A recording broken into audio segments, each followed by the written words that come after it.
Many tensions within relationships can usefully be looked at through the prism of a concept much used within psychotherapy, the idea of rupture and repair. For psychotherapists, every relationship is at risk of moments of frustration or, as the term has it, of rupture, when we suffer a loss of trust in another person as someone in whom we can safely deposit our love and whom we believe can be kind and understanding of our needs. The ruptures are often quite small and to outside observers perhaps imperceptible. One person fails to respond warmly to another's greeting. Someone tries to explain an idea to their partner who shrugs and says offhandedly that they have no idea what they're on about. In front of friends, a lover shares an anecdote which casts the partner in a less than flattering light. Or the rupture can be more serious. Someone calls someone a stupid fool and slams a door. A birthday is forgotten. An affair begins. The point about ruptures is that they say nothing in themselves about a relationship's prospects of survival. There might be constant, rather grave ruptures and no breakup. Or there might be one or two tense moments over a minor disagreement and then things head towards collapse. So what determines the difference is something that psychotherapists are especially keen to teach us about, the capacity for what they term repair. Repair refers to the work needed for two people to regain each other's trust and restore themselves in the other's mind as someone who is essentially decent and sympathetic and can be a good enough interpreter of their needs. As psychotherapy points out, repair isn't just one capacity among others. It is arguably the central determinant of one's mastery of emotional maturity. It is what identifies us as true adults. Good repair relies on at least 4 separate skills. Firstly, the ability to apologize. A sorry may not be as easy as it sounds, for it isn't just a few warm words one has to say. The true cost is to one's self-love. If one's already on the verge of finding oneself somewhat intolerable, then the call to concede yet another point, to own up to being still more foolish, emotionally unbalanced, controlling, hot-tempered or vain, can feel like a demand too far. We may opt to dig in and avoid a sorry, not because we're overly pleased with ourselves, but precisely because our unworthiness feels so painfully obvious to us already and lends us no faith to imagine that any apologies we did make could arouse the kind of forbearance and kindness we crave, and yet so badly feel we don't deserve.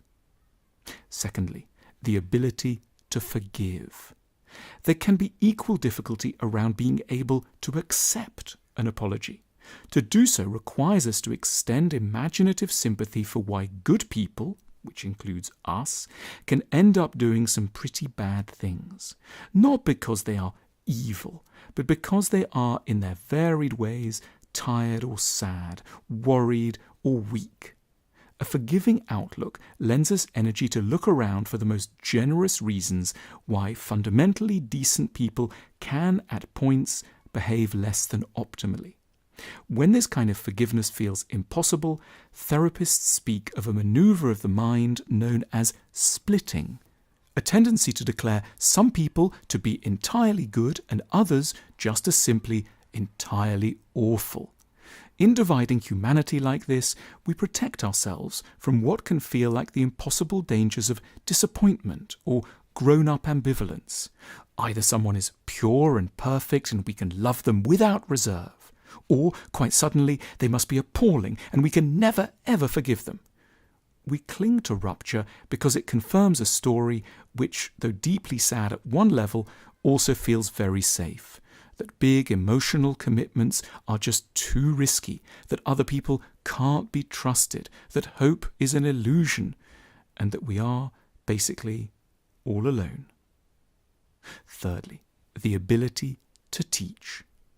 Behind a rupture, there often lies a failed attempt by one person to teach something to another. There was something that they were trying to get across when they lost their temper or got into a sulk. Maybe something about how to behave around a parent, or what to do about sex, how to approach childcare, or handle money. And yet the effort went wrong, and they forgot all about the art of good teaching, an art which relies, to a surprising extent, on a degree of pessimism about the ability of another person to understand what we want from them. Good teachers aren't after miraculous outcomes. They know how resistant the human mind can be to new ideas. They swallow a very large dose of pessimism about successful interpersonal communication in order to stay calm and in a good mood around some of the inevitable frustrations of relationships. They don't shout because they didn't from the outset allow themselves to believe in total symmetries of mind. When they're trying to get something across, they don't push a point too hard. They give the listener time and know about defensiveness, and as a fallback, accept that they may have to respect two different realities. They can, in the end, bear to accept that they will always be a bit misunderstood, even by someone who loves them very much. Fourthly, the ability to learn. It can feel so much easier to get offended with someone than to dare to imagine that they might have something important to tell us. We may prefer to get hung up about how they informed us of an idea rather than address the substance of what they're actually trying to convey. It isn't easy to have to imagine that we are still beginners in a range of areas, but they can accept with good grace how flawed they remain. The good repairer is ultimately a good learner. That is, they have a lively and non-humiliating sense of how much they still have left to take on board. It isn't a surprise or a cause for alarm that someone might level a criticism at them. It's merely a sign that a kindly soul is invested enough in their development to notice areas of immaturity, and, in the safety of a relationship, to offer them something almost no one otherwise ever bothers with: feedback. In the Japanese tradition of kintsugi, broken pots and vases are artfully mended using a gold-inflected lacquer and displayed as precious works of art, as a way to emphasize the dignity and basic human importance of the art of repair. We should do something of the same with our love stories. It is a fine thing to have a relationship without moments of rupture, no doubt, but it is a finer and more noble achievement still to know how to patch things up repeatedly with those precious strands of emotional gold: self-acceptance, patience, humility, courage, and a lot of tenderness. Our online shop has a range of books and gifts that address the most important and often neglected areas of life, such as finding a good enough partner and mastering the art of confidence. Click now to learn more.